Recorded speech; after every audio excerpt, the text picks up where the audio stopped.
Un grupo de pacientes pueden ser más discapacitantes que los síntomas motores. Y es importante eso porque el tratamiento de estos síntomas motores a veces se queda corto. Esto se relaciona con daños múltiples de estructura del sistema nervioso central y periférico. Una perspectiva histórica es que, como se comentó en el 1917, James Parkinson hace la primera descripción con su ensayo de la parálisis tremorosa. En el 79, Charcot, cuando reconoce a una serie de pacientes, ya los asocia a la descripción de James Parkinson y ya le llama enfermedad de Parkinson. En el 1895, Grisau sugiere que hay una afectación de la sustancia negra basándose en reportes del 93, hecho por Bloch y Marinet.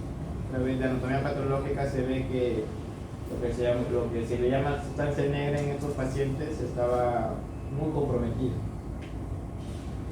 Después, en el 1913, Friedrich y Lewis describe las conclusiones citoplasmáticas de alfa-sinucleína localizadas en las neuronas del núcleo motor dorsal del nervio vago y del núcleo basal del medio. Entonces, aquí es donde ya se empiezan a reconocer lo que se le llama más adelante los cuerpos de Lewis, asocia a lo que son inclusiones de alfa-sinucleína. Esto es importante porque cuando hablan de enfermedades degenerativas, como se ha comentado cuando se ha visto demencia, lo que se plantea son procesos que se le llama proteinopatía, en el cual son proteínas mal plegadas que se depositan en el sistema nervioso central. Y este depósito es lo que da inicio a una serie de cascadas. Esto es lo que se acepta actualmente en la comunidad científica neurológica. Eso porque hay un grupo de médicos, es toda una cadena básicamente, de que plantean que en realidad no es la teoría de la proteinopatía, no la ven dable.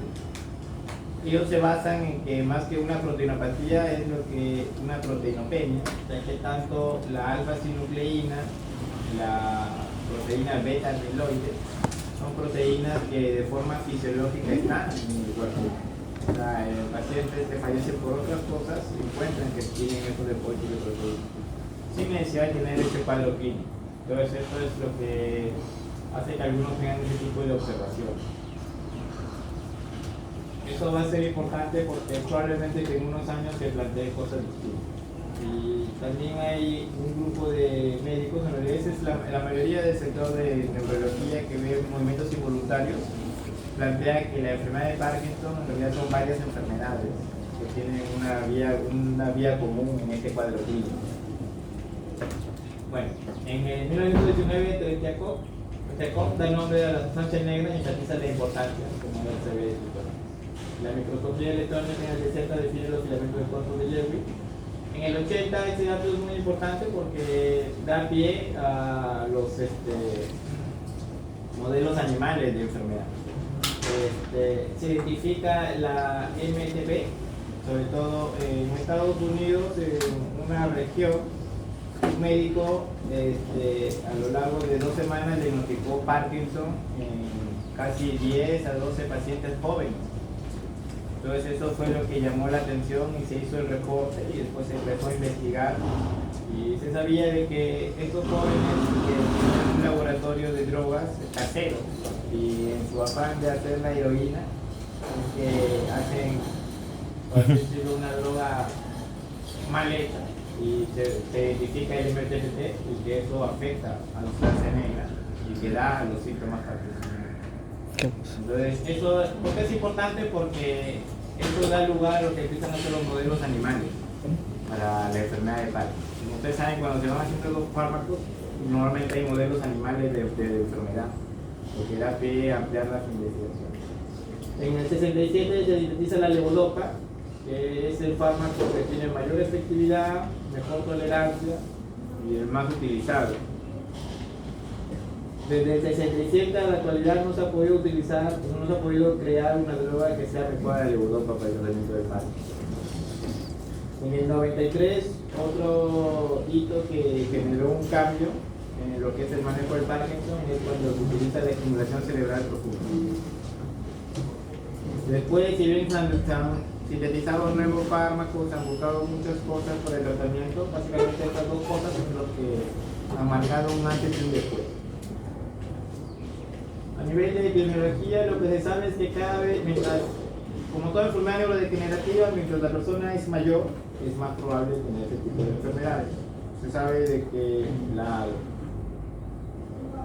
el pronóstico de vida en el mundo va aumentando, por lo que se estimula que en el 2040 más o menos 17 millones de personas tendrán Parkinson. La enfermedad aumenta con la edad, que es más común en varones, una proporción de 2 a 1. La tasa de incidencia va a variar, esto es lo que da hincapié o muestra la importancia de la edad para el diagnóstico. De los 45 y 77 casos por cada 100.000 personas de 45 años a más. Y vemos que esto ya casi se duplica cuando es más de 65 años, de 108 a 220, incluso de 200 a 200, incluso casi se triplica. Entonces, epidemiológicamente, los estudios han logrado ver que hay factores de riesgo, cuya presencia aumenta la probabilidad que se presenta, pero también hay factores protectores. Se ha podido hacer esta descripción, pero no necesariamente se ha podido establecer qué relación tienen o por qué suceden esas cosas. Como factores de riesgo que incrementan la posibilidad de padecer Parkinson es la exposición a pesticidas, por los golpes en la cabeza previos, justo dentro de la encefalopatía traumática crónica, plantea que puede haber parkinsonismo. En las vidas rurales, este siempre es un dato sesgado, porque también tiene que ver los cuidados que tienen estas personas. El uso de beta-bloqueadores, los agricultores, bueno, eso lo asocian directamente a la exposición a pesticidas. Lo del agua, eso también más se asocia a estado de calidad de vida que tienen. Como lo que disminuyen el riesgo protectores, el fumar el tabaco, el beber café, el uso de antiinflamatorios, el uso de bloqueadores de calcio y el consumo de alcohol. Esos son datos que se encuentran de forma estadística, pero que no necesariamente se ha podido definir una causalidad. Hay factores de riesgo genético, normalmente hay genes autosómicos dominantes y recesivos. Lo más común es el LRRQ2, que es el gen asociado a la leucina. También está el gen de la alfa-sinucleína, que se cataloga como un protector cuando está presente. Son los más llamativos. Igual en genética se conocen algunas cosas, pero no es algo que queda muy claro. Acá está el gen de la alfa-sinucleína, que da sobre todo como cromosómico dominante, el gen de la leucina rutinquinasa 2, el gen de la pampulada, la proteína corta de 35. Estos son los tres más frecuentes en autosómicos dominantes. En autosómicos recesivos está el gen de la parquina, el gen que llaman PIP1 y el DJ1 también son los tres más frecuentes. Lo que sí habría que valorar en qué casos uno puede plantearse si es un Parkinson genético, tanto autosómico dominante como recesivo, y qué utilidad tiene, porque a esta altura no necesariamente se ha podido determinar de que la presencia de estos genes ensombrezca el pronóstico o mejore el pronóstico de esas enfermedades. Lo que se puede decir es que aquellos pacientes que tienen un Parkinson genético autosómico dominante por el gen del LRRK2, por ejemplo, cuando han fallecido y les han hecho su anatomía patológica, no se encuentra en cuerpo de lógica.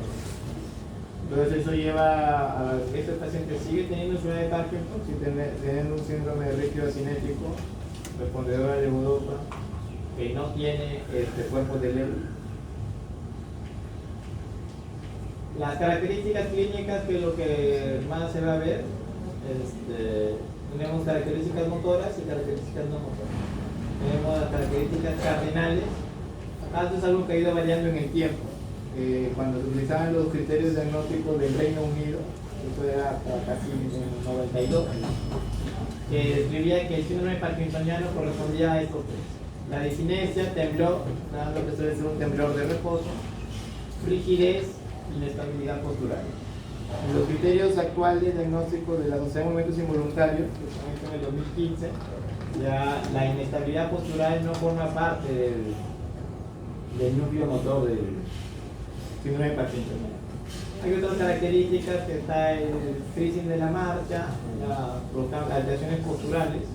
Dentro de los no motores, además hay que hacer hincapié de que hay algunas alteraciones no motoras que se pueden encontrar de forma previa al complejo motor. Eso hace de que en la bibliografía van a encontrar que se llama síndrome premotor. Algunos plantean que ya desde ahí el paciente puede estar ya desarrollando la enfermedad. La hiposmia es uno, el trastorno de conducta en fase REM es el otro, la disfunción autonómica, sobre todo a nivel gastrointestinal, donde hace referencia a la constipación. Estos son los tres más comunes síntomas no motores que se encuentran antes del complejo motor, o sea, los síntomas premotores más frecuentes. Además se han descrito a lo largo de la enfermedad insomnio, somnolencia diurna. Esto no quiere decir que los premotores solamente ocurren antes del complejo motor, pueden ocurrir a lo largo de la enfermedad. Somnolencia diurna, trastornos del humor, que pueden ser depresión, ansiedad, apatía, el desorden de control de impulsos, que eso lo pueden ver como ludopatía, lo pueden ver como hipersexualidad, también se puede ver como compras patológicas. Los trastornos cognitivos, pérdida de la frecuencia verbal, alteración ejecutiva y alteración de la capacidad visual. Los trastornos de la sudoración también se encuentran a lo largo de la enfermedad, hiperhidrosis y hipohidrosis. La disfunción urinaria también puede haber. Este tipo de alteraciones habitualmente se suelen encontrar en la progresión de la enfermedad, no pueden ocurrir de forma precoz, salvo las premotoras que se lo comentan. Entonces, como es algo que es muy variado, siempre se trata de hacer la descripción mayor. Entonces, siempre encuentran que describen el síndrome parkinsoniano como estos tres: rigidez asociado a hipocinesia o temblor de reposo. Eso ha llevado de que ustedes se encuentren de forma común que se utilicen los términos de asinesia, bradicinesia y hipocinesia. Ahí se intercambian, pero no es lo mismo. Asinesia, bueno, es la disminución de los movimientos inconscientes y un retraso en el inicio o fallo en el inicio de la acción. La bradicinesia es aquel que hace el movimiento más lento. La hipocinesia es que cuando uno hace un movimiento repetido, reduce la amplitud. La rigidez, como se le ha explicado cuando hacen sus prácticas, se evalúa a través de los movimientos pasivos, es una resistencia al movimiento pasivo. Tono muscular, ¿no? La rigidez que normalmente ustedes encuentran en la psicología que llaman de rueda dentada, y da este tipo de sensación cuando uno mueve, ¿no? Pero van a encontrar que cuando se describen en los libros de neurología de movimientos involuntarios se utiliza el término de rigidez plúmica, un tubo de plomo. Es lo mismo decir de que es algo que está constante, pero se trata de diferenciar que la rigidez de rueda dentada se presenta más en aquellos pacientes que tienen temblor de reposo. Que lo que se plantea que es la percepción del temblor de reposo lo que uno detecta como rueda dentada. La inestabilidad cultural es la incapacidad del paciente para recuperar su balance a través de un disturbio. Eso cuando se evalúa, el médico se pone detrás del paciente y le hace un leve empujón hacia atrás. Lo normal es que uno dé 1 o 2 pasos. Y cuando ocurre que uno necesita dar 3 o 4 pasos o se cae, es porque hay un disturbio en la inestabilidad cultural. Esto en el Parkinson ocurre de forma tardía, no es algo que ocurra precoz. Adicionalmente, la fenomenología que se intenta dar es que hay un efecto de secuencia que le llaman, que es lo mismo a decir la hipocinesia. Cuando uno va haciendo una actividad cada vez mayor, disminuye la amplitud. El paciente normalmente tiene muchas dificultades para hacer movimientos automáticos cuando hace 2 cosas al mismo tiempo. La ritmoquinesia, que es cuando se hace un movimiento rítmico de forma frecuente, el paciente no lo puede llevar. Básicamente es una manifestación de la hipocinesia. Cuando ven que tiene problemas, sobre todo para hacer movimientos automáticos, se ve que esos movimientos pueden beneficiarse con pistas externas. Van a encontrar que el paciente tiene dificultades para iniciar la marcha, cuando sigue una línea, cuando levanta la pierna, es algo que tiene mucho más facilidad. La cinesia paradójica hace referencia a un paciente que tiene pobre movimiento espontáneo, pero supongamos cuando juega ping-pong lo hace de una manera mucho más rápida. o cuando hay una situación de urgencia, rápidamente puede hacerlo. Eso no quiere decir que el paciente esté fingiendo, sino que normalmente cuando es un movimiento dirigido a una pista externa o es un movimiento iniciado externamente, es una vía distinta a la iniciativa. La festinación o la marcha festinante es cuando el paciente percibe que su centro de gravedad se va hacia adelante y tiene que ir más rápido para que no se cae. Usted va a encontrar con los pacientes de la seguridad. Esto no es algo que sea muy común, pero también puede ocurrir. El freezing de la marcha, el bloqueo de la marcha es una interrupción breve e inesperada de la marcha. Los pacientes van a ver que el paciente les comenta que está caminando y se queda congelado. Hay la placa cinética de extremidades, es dificultad para hacer los movimientos aislados de forma hábil. Este es un clásico temblor de reposo, ¿no? Es la manera de evaluar el temblor de reposo. A ver, cuando el paciente tiene el brazo por un momento disminuye el temblor y después vuelve, se llama temblor reemergente. Estas son algunas características clínicas, son alteraciones posturales, en que el paciente tiende a encorvarse hacia adelante, ¿no? Y acá ven que está hacia un costado. A esto se le llama cantocornia cuando está hacia adelante. Anterocolis es que el cuello va para adelante, como ven acá. Y eso es lo que le llaman el síndrome de Pisa. Es que el paciente termina de Pisa, ¿no? Como la torre Pisa. Esas son deformidades a nivel de la mano que también pueden ocurrir en el contexto de una enfermedad de Parkinson, en lo que van a encontrar que le llaman la mano estriatal. Incluso se puede confundir un poco con lo de la artritis, ¿no? Bueno, acá eso es una visión general porque es algo que es muy amplio, que aún se tienen ciertas dudas de si es que algo más sucede. Esto es un esquema simplificado, donde, como les han explicado, está lo que es la vía directa y la vía indirecta con respecto a los núcleos basales, ¿no? Deben saber que el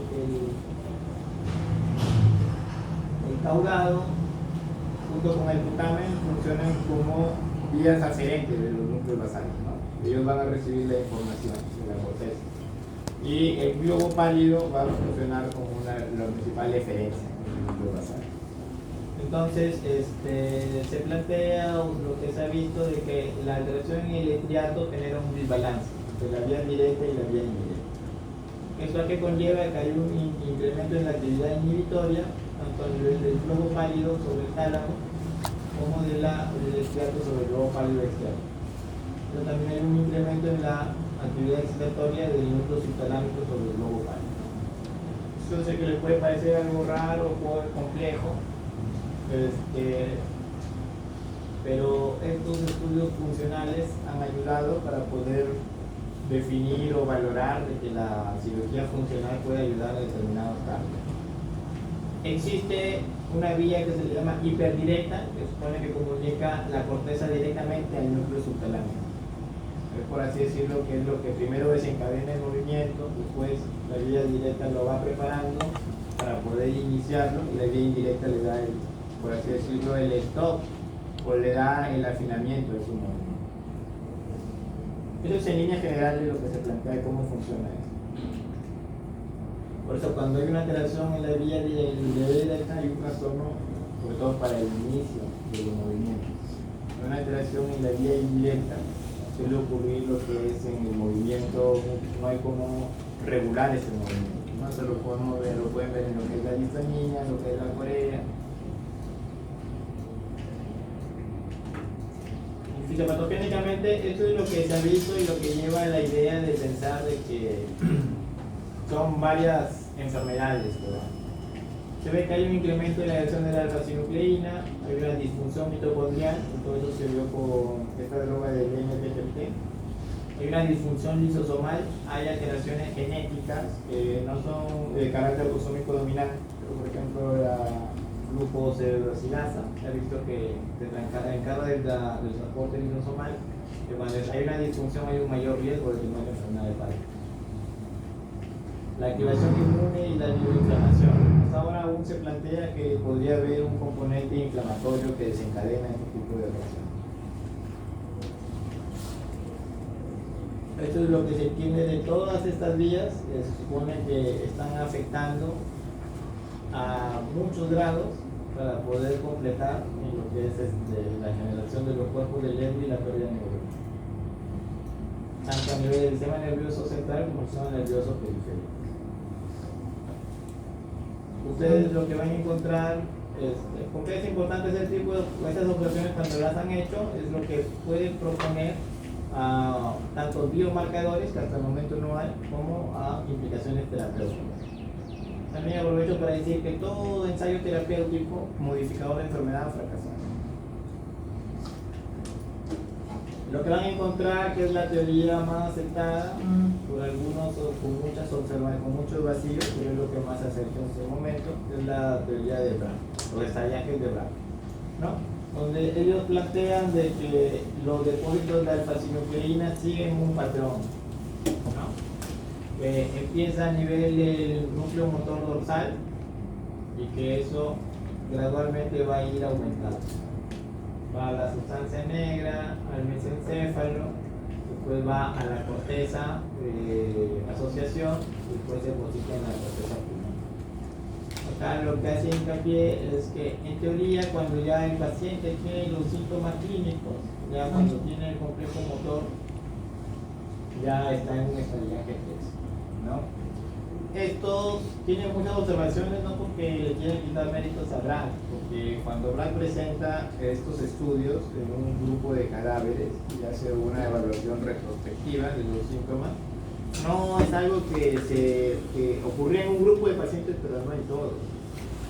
Entonces eso también ha llevado a que algunos planteen de que esto puede explicar un grupo de pacientes con Parkinson, pero hay otro grupo de pacientes que no, que estos pueden tener otro tipo de progresión u otro tipo de localización. O sea, en líneas generales es algo de que se plantea y se ha aceptado, pero no necesariamente lo que sucede. El diagnóstico de enfermedad de Parkinson es clínico, no hay un biomarcador hasta la fecha, por más que usted va a encontrar que algunos dicen que en la resonancia magnética, en la de los migrosomas, van a encontrar que se puede aislar la alfa-sinucleína a nivel del abdomen, a nivel del tracto digestivo. Hasta ahora no se ha aceptado como un biomarcador.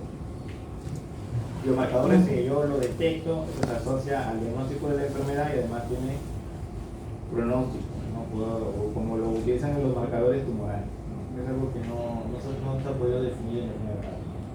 El 75-95% de los pacientes diagnosticados con Parkinson por expertos han sido confirmados por autopsia. Es decir, la evaluación clínica aún sigue siendo lo que es el gold standard.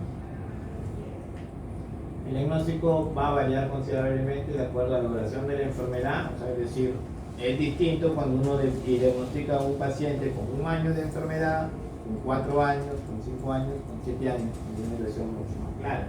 La edad del paciente, la enfermedad de Parkinson puede ser mucho más común cuando uno es mayor, puede ser sospechar, o cuando uno encuentra un paciente con un parkinsonismo que es muy joven, puede hacer por pensar en otro tipo de enfermedades.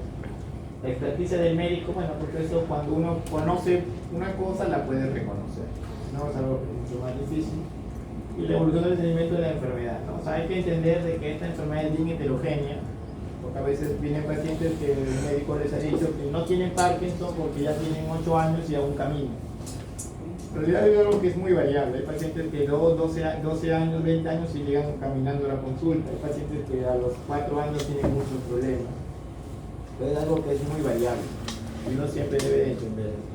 Lo que se ha visto cuando se valoran estos pacientes, el diagnóstico es algo que se debe sostener en el tiempo.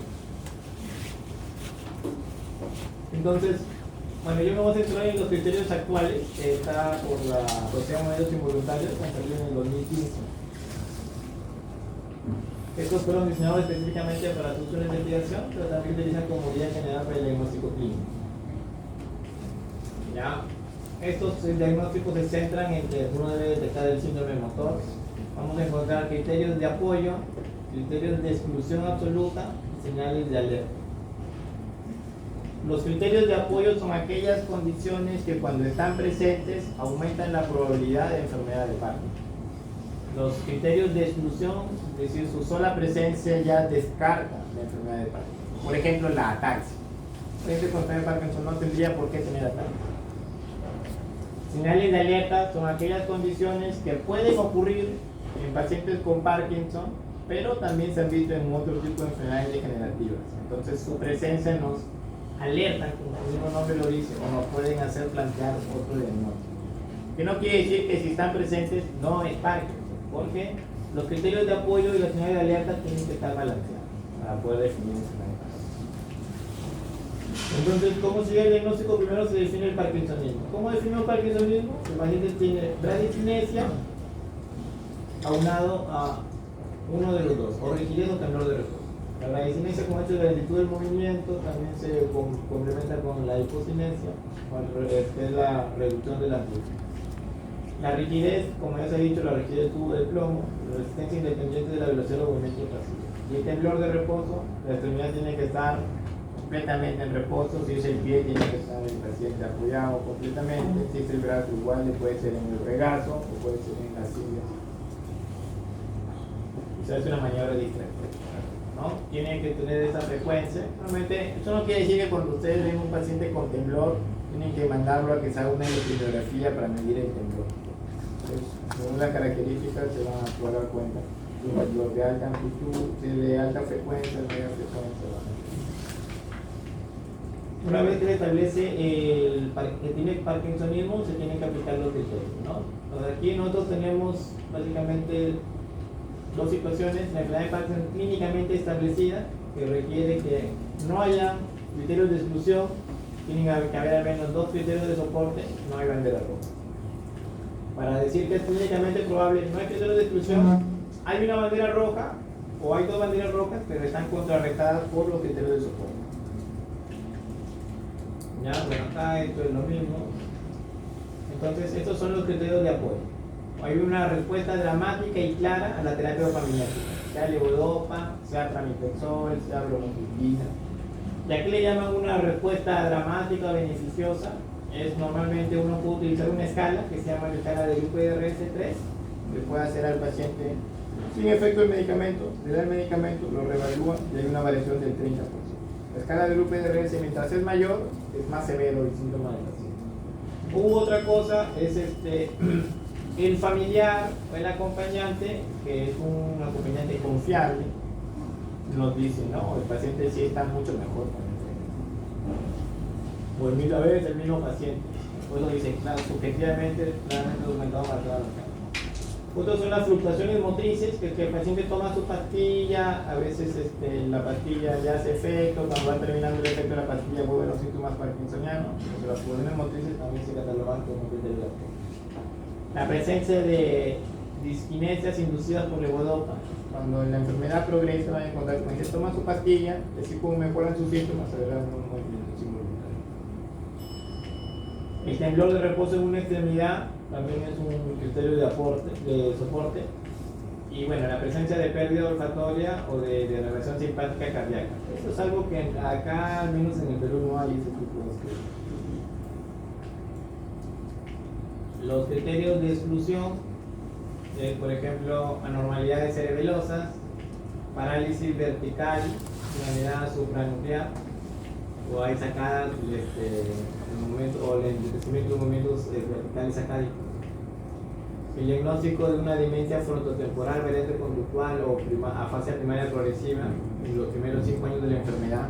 Eso es algo que ya contraindica el diagnóstico de enfermedad de Parkinson. Los síntomas parkinsonianos se restringen a los miembros inferiores por más de 3 años. El paciente recibe un bloqueador dopaminérgico que puede decretar la dopamina y generar eso. Acá, bueno, eso es algo que también da bastante, el médico tiene que individualizar. Los antipsicóticos, hay antipsicóticos típicos y atípicos. Los típicos, por ejemplo, la risperidona, el haloperidol, el sulpirid, son medicamentos que su uso crónico se asocia a parkinsonismo, porque como bloquean la dopamina pueden funcionar.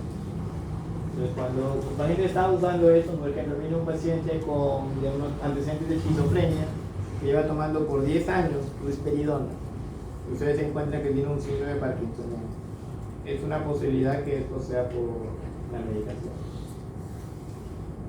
Ausencia observable de altas dosis de levodopa, de respuesta a altas dosis de levodopa. Hay alteraciones sensitivas corticales, grafesthesia, heterognósea, a pesar de la sensibilidad primaria, modalidad sensitiva primaria central. Hay una praxis ideomotora en una extremidad, hay una fase primera progresiva. Estos, cuando están presentes, alejan el diagnóstico excluyen el diagnóstico de Parkinson. Bueno, esto es un estudio funcional presináptico normal, el TAD-scan es lo que se suele utilizar, eso no hay acá. Y una condición alternativa que puede explicar los síntomas. Las banderas rojas, como les comenté, son aquellas ilusiones que de estar presentes sugieren un diagnóstico diferente porque se pueden explicar por otro tipo de enfermedades, sobre todo lo que llaman Parkinson atípico. Por ejemplo, un rápido deterioro de la marcha que requiere el uso regular de silla de ruedas los primeros 5 años. Eso no es común, ¿no? Incluso algunos médicos antiguos le daban el signo de la silla de ruedas, ¿no? El paciente viene en silla de ruedas con 3 años de Parkinson, con 4 años de Parkinson, eso no suele ser Parkinson. El Parkinson es otra enfermedad que avanza bien habitualmente. Luego también tienen que informar al paciente, porque a veces el paciente cuando recibe estos diagnósticos ya piensa que lo están desahuciando. Se ve que en un año ya va a estar en cama todo el día. Pero que una enfermedad que es muy lenta. No progresan los síntomas motores en más de 5 años, a menos que esté estable por el TEA o por el tratamiento, ¿no? Disfunción vulvar temprana, que es una linfonía severa, disarquia severa, es decir, al paciente no se le entiende la mayor parte del tiempo, tiene una disfagia severa. Por ejemplo, ustedes, bueno, no sé, los que tanto ven deportes, que veían Fox Sport, antes había un periodista argentino que se llamaba Emiliano Pinzón. No lo conocen. Bueno, no. Ya. A él han hecho un diagnóstico de Parkinson, supuestamente. Pero él ha salido a hablar, a dar entrevistas. Y ya se ve en un corto periodo, no se le entiende lo que habla. Obviamente, eso no es Parkinson. Después de un tiempo salió a decir de que le habían dicho que no era Parkinson. Es un diagnóstico alternativo. Lo más probable porque contaba que era una atrofia multisistémica. O sea, pero es eso, o sea, no es común que en un corto periodo tengan ese tipo de alteración. Ven que los primeros son 5 años. Pero ustedes van a ver de que para poder estos tipos de banderas rojas, uno los valora en el tiempo. O sea, por eso, cuando uno hace un diagnóstico inicial de probable enfermedad de Parkinson, debe ser claro con el paciente y deben escoger muy bien las palabras que van a utilizar, porque a veces el paciente puede tener la percepción de que usted no sabe, ¿no? Pero hay que, no es bueno ni ser muy temeroso, pero tampoco es ser muy abocado. Entonces uno tiene que ser con mucho cuidado explicándole que el diagnóstico de estas enfermedades se confirma con respecto a pasa el tiempo. Se plantea, hay estudios epidemiológicos de que se plantea que más o menos debe pasar entre 3 años, 2 años y medio para que el médico esté seguro que está Parkinson. El estridor, la disfunción inspiratoria, por ejemplo, el estridor, suele ser muy común en la atrofia multisistémica. Acá esta es la disfunción vulvar temprana, puede ocurrir más en atrofia multisistémica o en disfunción progresiva. El estridor inspiratorio, disfunción autonómica severa, eso se asocia mucho a atrofia multisistémica, o sea, hipotensión ortostática o retención urinaria o incontinencia urinaria durante los primeros 5 años de la enfermedad. Obviamente acá se está excluyendo si el paciente pues, tiene una situación de incontinencia por estrés, por ejemplo, en la mujer, ¿no? O el varón tiene un problema prostático, ¿no? Pero es algo que hay que tener en cuenta, ¿no? Entonces, si un paciente que tiene 50 años, y le han dicho que tiene Parkinson, y a los 2 años de enfermedad te dice de que a veces se orina porque no llega al baño, a veces es algo que le debe alertar que podría ser no Parkinson. Caídas recurrentes, más de una al año, sin ninguna explicación, durante los primeros 3 años de inicio, puede sugerir un diagnóstico alternativo. La parálisis crónica progresiva es una enfermedad conocida. Un anterocólis disproporcionado o contracturas endoteliales desproporcionadas durante los primeros 10 años. Cuando son, como les he dicho en las discusiones anteriores, cuando son banderas rojas no quiere decir que de estar presente esto no sea. Por ejemplo, si el paciente tiene esto, pero responde bien al levodopa, puede ser una enfermedad de Parkinson, porque una bandera roja se está contraponiendo a un criterio de soporte. La ausencia de características no motoras a pesar de 5 años de la enfermedad. Eso es algo que también es raro. En la enfermedad de Parkinson no es tan raro las alucinaciones. O sea, no vayan a pensar que porque tienen alucinaciones no es Parkinson, sino que las alucinaciones iniciales en el Parkinson pueden ser menores. El paciente siente que algo le pasa por atrás. Es lo más común. Siente una sombra, se voltea y no. Si hay otra cosa que explique, ¿no? Por el signos piramidales, por ejemplo, y definido como debilidad piramidal, no es que tenga el reflejo plantar extensor, porque eso a veces, así como existe la mano estriatal, existe el pie estriatal, puede confundirse. Entonces, si hay una debilidad hiperreflexia, pues, hay el piramidalismo. Pero también no es común, ¿no? Cuando ocurre esto, puede ocurrir, por ejemplo, en la atrofia multisistémica. Un parkinsonismo simétrico bilateral, eso no es común. Normalmente la enfermedad de Parkinson inicia de forma simétrica y a lo largo de la enfermedad se mantiene de forma asimétrica. ¿Ya? A raíz de que hay de que la respuesta a la levodopa se considera un criterio de soporte, algunos planteaban de que se puede definir el diagnóstico evaluando al paciente sin pastillas, le da la pastilla y se mejora el Parkinson. Cuando se ha tratado de hacer este tipo de evaluaciones, se ha visto que las pruebas farmacológicas las pruebas de levodopa, que se llama cuando le dan levodopa a dosis alta, sin un medicamento y después lo revalúan, o el test de apomorfina, que también es similar, no suponen ventaja del tratamiento crónico de levodopa para diferenciar la enfermedad de Parkinson inicial. Es decir, cuando ustedes ven a un paciente y plantea que puede tener Parkinson, no quiere decir que le tienen que hacer un test de levodopa o un test de apomorfina. Le pueden dar la medicación, lo revalúan al mes y tienen el mismo criterio. Los diagnósticos diferenciales, acá bueno, se va a centrar, acá hay una serie, los llamados Parkinson atípicos, que es la atrofia multisistémica, la parálisis progresiva, la síndrome corticobasal, la demencia por cuerpo de Lewy, son los más clásicos, que antes incluso se llamaban Parkinson Plus. ¿Qué características tienen en común estos? De que el paciente puede tener un síndrome parkinsoniano inicial que tiene una progresión distinta. Normalmente, todos ese tipo de enfermedades son más severas. La sobrevida de la parálisis progresiva, la variante PSP, puede ser menos de 8 años. La atrofia multisistémica, igual, realmente no llega a paciente. Entonces, igualito, la degeneración corticobasal también, bueno, depende, puede vivir un poco más, ¿no? Pero suelen ser mucho más discapacitantes, pueden ser más severas, tienen que otros, ¿no? Después también está el parkinsonismo farmacológico. El temblor esencial, sobre todo cuando hay variantes temblorosas, uno puede plantear eso. De la presión normal es raro, pero también puede haber, y también está el parkinsonismo funcional, o psicógeno o conversivo. Igual tiene sus criterios diagnósticos, eso sí no se va a tocar mucho porque como ustedes deben tener en cuenta o claramente esto, ¿no? Para características de los Parkinson atípicos, la atrofia multisistémica, hay una autonomía severa temprana. Hipotensión ortostática, que en los criterios del 2015 lo definen como una caída de entre 30 de la sistólica y 20 de la diastólica, pero al pararse después de 3 minutos, ¿no? Ahora se define como la caída de 20 de diastólica. La disfunción urinaria, la incontinencia urinaria de urgencia, sobre todo, es lo más común. Entonces eso habitualmente puede requerir hacer una urinaria, o el paciente se le hace una ecografía con la vejiga llena, y el control. Si tiene más de 100 mililitros, es algo que hace soportar. Hay dos tipos de atrofia multisistémica, la variante cerebelosa y la variante parkinsoniana. La parálisis progresiva es una inestabilidad temprana, que además hay parálisis supranuclear de la mirada vertical. Después lo voy a mostrar en un video para que quede mucho más claro.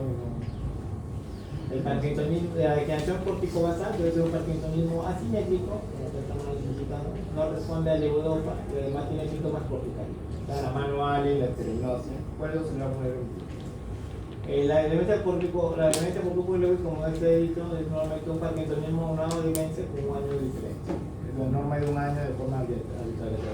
El parkinsonismo vascular debe ser un parkinsonismo que no mejora con levodopa y suele ser a plasmia de. Eso es lo que se le llama parálisis supranuclear. Es lo que es la parálisis supranuclear. Van a ver el movimiento vertical que hace el paciente. ¿Ven lo lento que lo hace? Y miren, ahí sí lo pueden ver. El recorrido que hace con esta maniobra es mucho mayor al recorrido que hace de manera espontánea.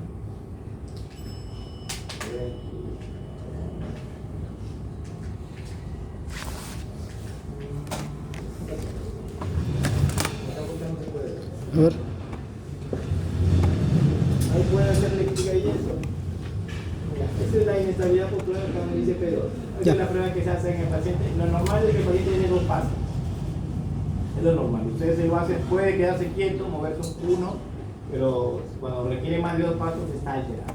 Entonces la inestabilidad postural temprana, por eso que para el involucrar progresivo. Esa es la mirada vertical que también sugiere para el involucrar progresivo. En realidad hay muchas variantes de la parálisis involucrar progresiva. Cada vez que mueve el recorrido es poquito, cuando hace esto es lo que es la aplasia de extremidad. Miren, ahí tienen que ir agachado y miren cómo hace con la otra mano. ¿Sí? Y en el otro se le está dando para que reconozca un objeto. No me acuerdo, está en español. Bueno, se le... I don't know. Ah, está en inglés. No lo sabe. Paper clips. Ya.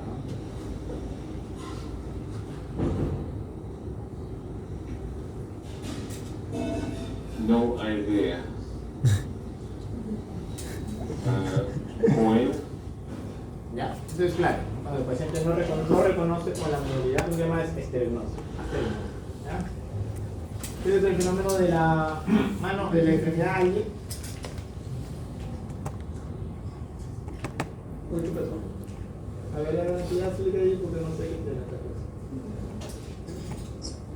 So can you explain a little bit what happened with your arm and your leg? Well, I have weakness in this arm and this leg. And I have, Tell me about the involuntary movements you were describing before. involuntary movement of this arm. Are they like this, like you are doing now? Yeah. Okay. And what about the legs? And the legs, I have this movement. Okay. The only way I can stop it is if I stand with my legs wide apart. And the only way I can stop this hand movement is if I put my hand in a fist and I hold my arm straight and strong. First with the right side to start with. Es diferente, un movimiento involuntario de la mano, es un movimiento que hace en la mano el Can músculo you que se stop hace. doing the movements with your Puede left empezar en el side? brazo, como puede ser en la pierna, o puede ser en todo un extremo. ¿Sí? Hay variantes del síndrome de mano a alguien, a veces el paciente se mueve solo, y le piden que cómo puede mover con la pierna y no hace con la izquierda, además del movimiento involuntario Your left side? en el brazo. Okay, now. Ya. Eso cuando ocurre la degeneración, uno puede plantear lo que es la degeneración corticobasal. Cuando son parkinsonismos asimétricos, como características, estos pacientes normalmente no mejoran con la pastilla. Cuando se toma una pastilla, pues se siente igual, no se siente mejor. Y habitualmente en la enfermedad de Parkinson, el paciente mejora mucho inicialmente. Cuando toma la pastilla hay una mejoría bien clara. Por no decir que regresa a la normalidad, sobre todo los primeros años. Por eso es que ustedes cuando hagan su revisión, van a encontrar que le llaman la fase de luna llena. Que es que el paciente le va muy bien los primeros años con el dolor. Hay muchas maneras de clasificar el Parkinson, hay subtipos, normalmente más se describen estos dos subtipos de variantes dominantes tremorosas y la variante de inestabilidad de la marcha. Algunos les puede estar la mixta o la clásica. Algunos dan otro tipo de clasificación, algo que es muy variable porque es la enfermedad muy heterogénea. Entonces no queda muy claro. Otros también hacen una clasificación según la edad del paciente, ¿no? Si es de inicio juvenil, si es de inicio tardío. El hecho es que no se tiene muy claro en realidad esta clasificación, no sabe muy bien qué tanto actividad tiene, porque igual sea un tratamiento sintomático. Hay muchas escalas, más utilizadas la del UPDRS, que es enorme, larguísima, es como de 40 y tantos ítems, pero por eso en la práctica clínica casi no se utiliza, pero la que se utilizó, se planteó es la escala de Homillar.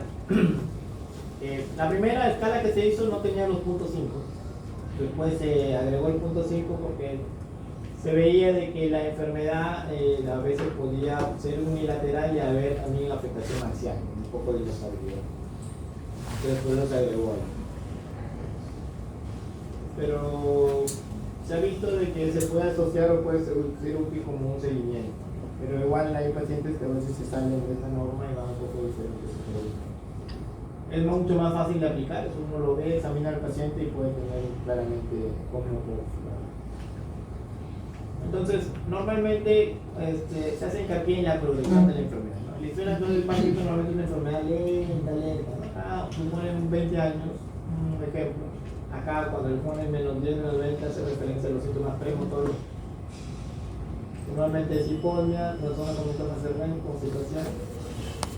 Puede haber otro tipo de alteraciones asociadas, somnolencia diurna, tipo depresión.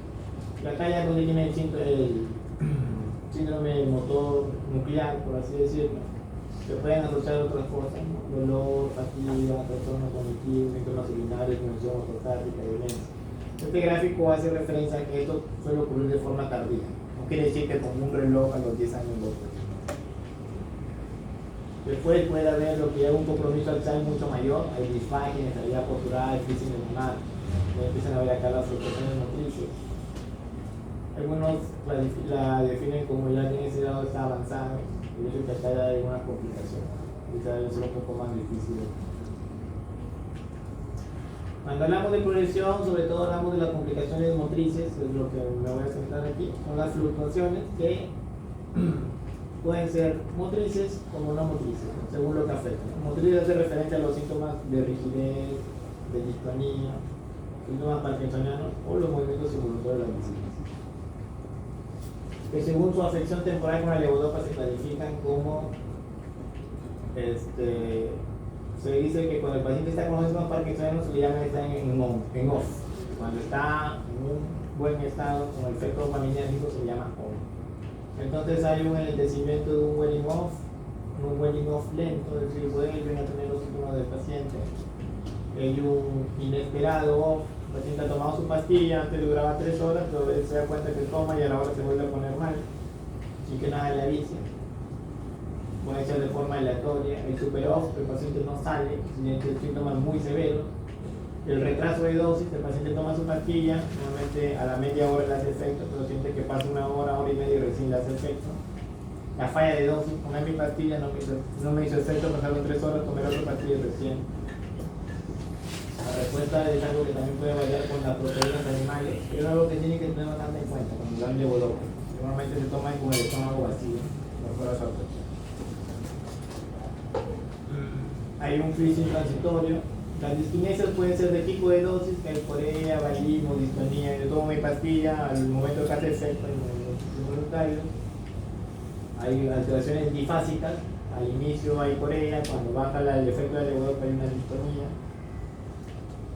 Una distonía en off, eso suele ocurrir a veces en la mañana. El paciente refiere que al despertar nota que la pierna se le pone muy dura y se le dobla, y eso mejora cuando toma su pastilla.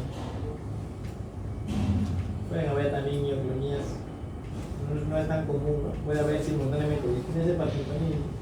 Los trastornos conductuales también pueden ocurrir en el contexto de fluctuaciones motrices, ¿no? El paciente se siente con ansiedad, el paciente tiene un adormecimiento, tiene una conducta extraña o irregular, puede tener acatiza, depresión, ansiedad, disforia, pánico, embotamiento abdominal, sudoración, es algo que también ocurre.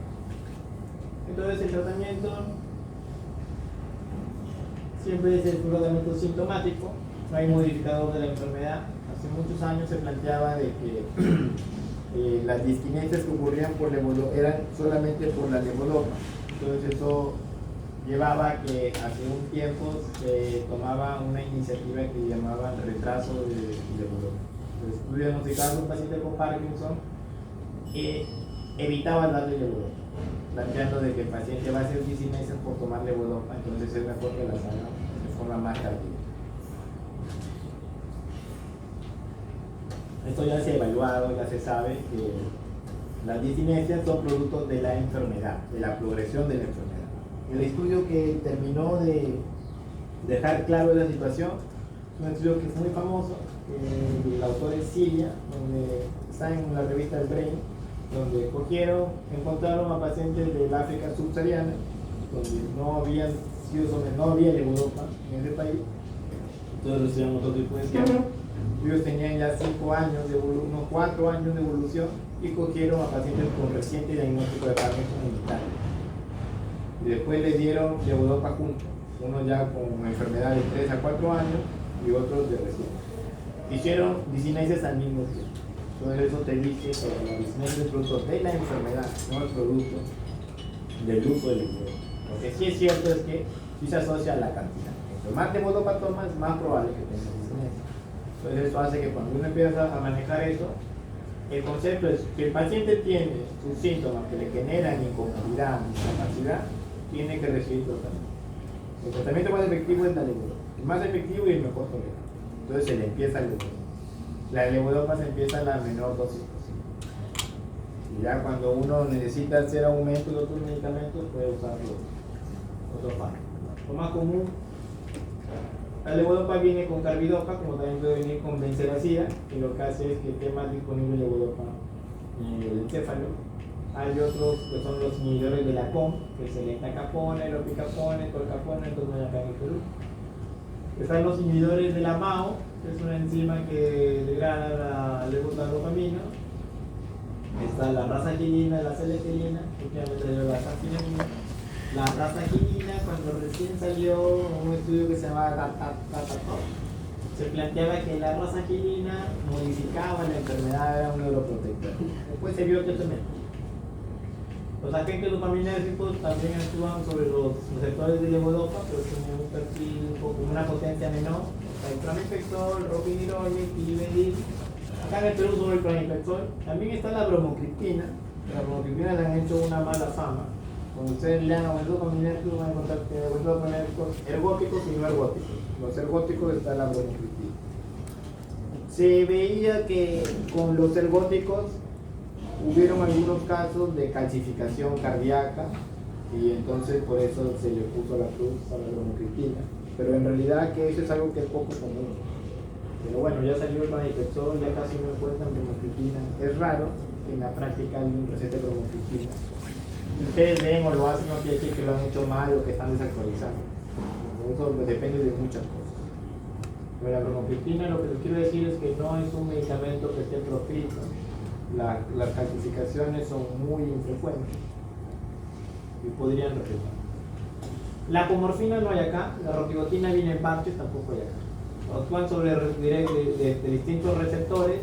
Acá lo que hay que hacer hincapié que en teoría el único medicamento que se le acerca en intensidad de efecto de la levodopa es la apomorfina. La apomorfina no está disponible en tabletas. El pramipexol como característica es que cuando estimula los receptores dopaminérgicos, estimula los receptores que son los receptores 3 que están también en el sistema límbico. Entonces eso lleva a que el uso de pramipexol se puede asociar como efecto secundario a un trastorno de control de impulso. La gente, como les comenté al inicio, puede tener hipersexualidad, puede ser compras patológicas, el apostar de forma patológica, y es algo que cuando uno lo utiliza debe de estar preguntando, porque a veces el paciente no lo asocia a eso. Entonces a veces ocurre que el paciente lo toma y a veces llega con la esposa y la esposa refiere de que ha notado de que en el último tiempo hay un aumento de su vida sexual muy alto, que le es difícil seguir. Eso puede parecer jocoso, que puede estar bien, ¿no? Pero esto puede incluso llevar a ruptura de pareja. Eso es algo que siempre se debe estar haciendo. Igualito con las apuestas patológicas. Si ustedes apuestan, eso hay que tener mucho cuidado. Si el paciente tiene un antecedente, no es recomendable que le den la pastilla. Bueno, acá el tratamiento, todos los medicamentos que han ido saliendo, ninguno ha ayudado, o sea, se ha visto como que retrasa la enfermedad.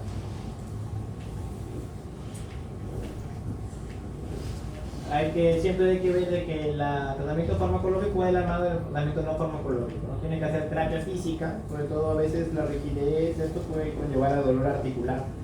Entonces hay que estar atento de eso. Y le explica al paciente que debe hacer la mayor actividad física que pueda. No tiene que ser exigente, no se le pide que vaya a las Olimpiadas, pero se tiene que hacer frecuentemente. Es mejor que lo haga 5 veces por semana. Ayuda a reducir el dolor articular, a mantener la movilización. Si puede hacer un deporte, lo puede realizar. El consejo nutricional, la enfermedad de Parkinson no requiere una dieta específica, pero sí es importante. Se ha visto que el consumo de antioxidantes es algo que le puede beneficiar. Entonces a veces ustedes pueden encontrar que la dieta mediterránea en Europa pues se ha visto que puede ayudar. Entonces es importante decirle al paciente que no hay nada que esté contraindicado. Puede comer carne, puede tomar café, no tiene nada que... Bueno, con estos diagnósticos siempre tiene que venir un apoyo emocional. Sí. Con respecto al consejo legal, acá en el Perú las leyes con respecto a enfermedad no es algo que esté muy claro. Entonces ustedes pueden encontrar a lo largo de su ejercicio médico pacientes que trabajan y tienen Parkinson y les van a preguntar si pueden seguir trabajando, cuándo van a dejar de trabajar, qué es lo que tienen que hacer. Normalmente, como es algo que no está muy bien estipulado, siempre la idea o la intención es que el paciente trabaje lo más que pueda.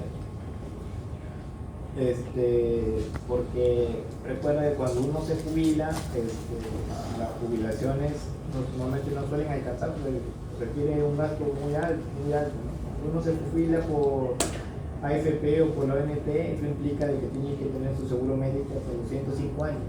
Entonces, todo lo que tú has ahorrado, primero se distribuye en eso. Entonces tienes que ahorrar mucho para que tú tengas en tu jubilación tengan 2.000 soles mensuales, que te permita estar relativamente tranquilo.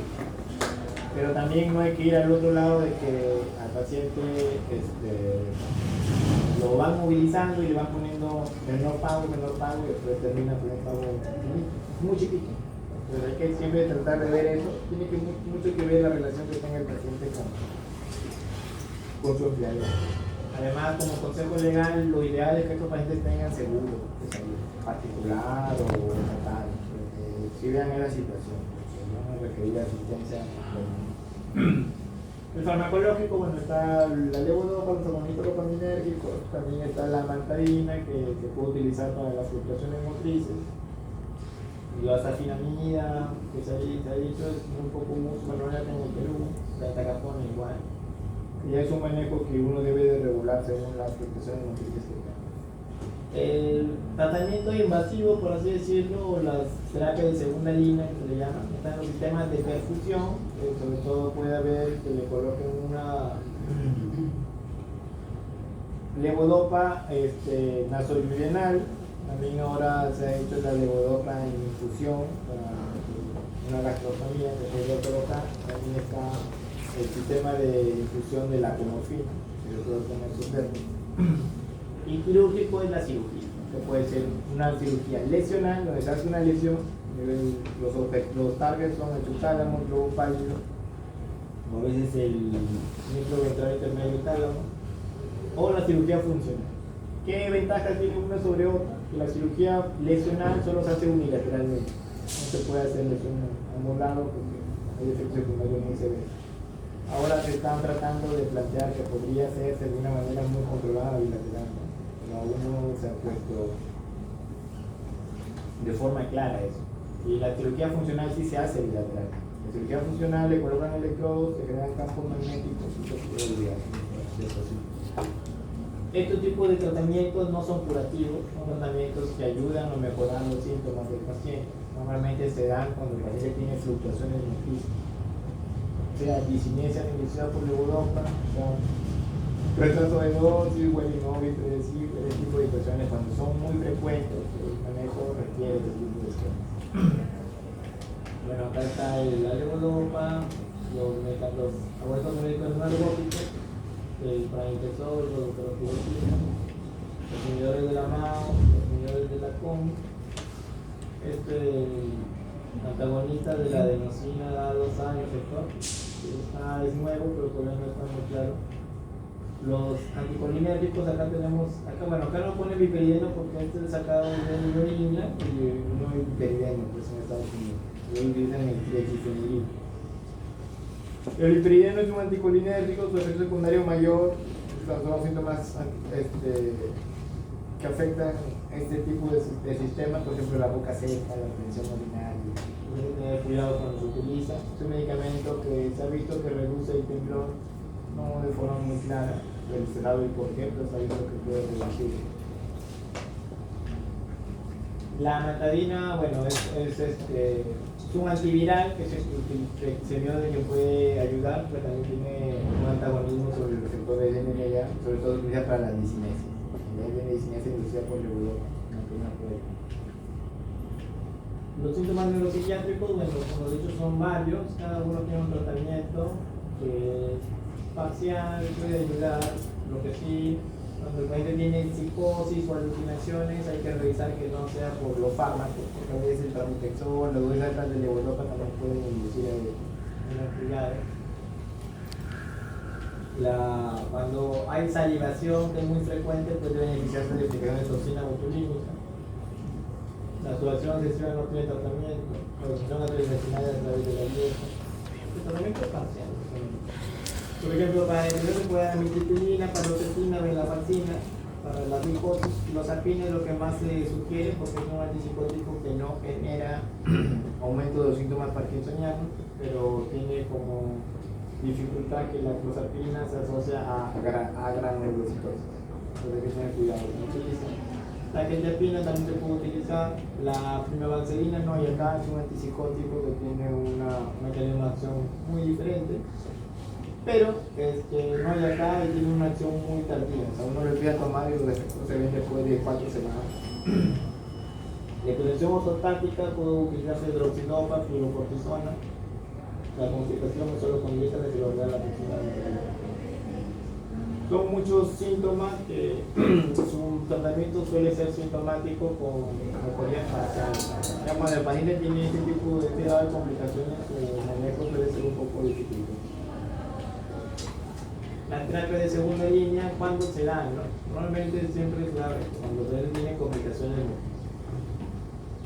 Acá uno ya catalogan como Parkinson avanzado. No hay una forma clara de cómo lo clasifican o cómo hace el experimento. Acá, por ejemplo, se pone la infusión de acumofina, el levodopa juvenal, la inflamación cerebral profunda.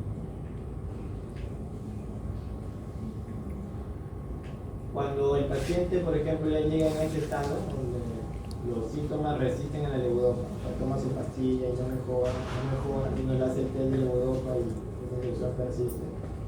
El plantear una cirugía es algo que no se recomienda. Acá en qué años han ido saliendo. La paleotomía se hizo en los 50, pero se ha visto de que era un poco insegura. Algunos sustentan que como mejoraban las técnicas, ahora se podría hacer. Acá el del estimulador. Acá, ya. Esto es lo que también pueden escuchar, que el estimulador sea el ultrasonido, hacer lesiones a través del ultrasonido, sin necesidad de hacer craniotomía. Entra en las cirugías lesionales. En realidad el beneficio no es, o sea, se ha visto que puede ayudar, pero aún está en el estudio de que se pueda probar. Igualito se hace de forma unilateral. Este es el dispositivo, por ejemplo, la infusión retinal de Europa, el DBS, que se aplica en el núcleo subtalámico o el lobo pálido. Cada uno tiene sus ventajas y desventajas. Bueno, esto yo les puedo explicar parte de la especialidad, pero lo que deben saber es que en el núcleo subtalámico, cuando uno lo aplica, la cantidad de levodopa que uno toma después de la cirugía se reduce de forma mayor que cuando se coloca en el lobo pálido. Además, el núcleo subtalámico se puede asociar a trastornos neuropsiquiátricos. Además, se puede asociar a dificultad de disartria o problemas para ganar. En el globo pálido, normalmente no baja mucho la medicación, pero sí baja bastante la disinesia. Y consume mayor batería al colocar en el globo pálido. Esto se coloca así como un marcapaso, que tiene una pila. Normalmente, según cómo lo utilices durante de 3 a 5 años. En el globo pálido utiliza mayor energía. Y en líneas generales eso es lo de la enfermedad de Parkinson.